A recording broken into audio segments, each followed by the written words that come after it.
আসসালামু আলাইকুম। আমার গাছের দেখেন আমার নিজের হাতে লাগানো মালটা গাছ, সুন্দর মাশাআল্লাহ কিছু মালটা ধরেছে এবার। দেখেন। কড়া মিষ্টি না, মিডিয়াম মিষ্টির উপরে মোটামুটি ভালো হয়ে আছে।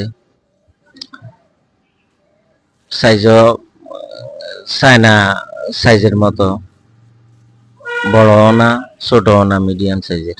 একটা এই একটা হলুদ বর্ণ হয়েছে, একটু ফাঁকছে, লাগছে। আর গুলা এখনো হলদে বর্ণ হয় নাই। ঘরের পাশে তো এই জন্য নিতেছি না, বলছি যে পাকক তারপরে দেখা যাবে। এভাবে সবাই ছাদের উপরে, ঘরের সামনে ফল গাছ লাগান। ফরমালিন মুক্ত ফল খেতে পারবেন, কোনো জায়গা খালি রাখবেন না।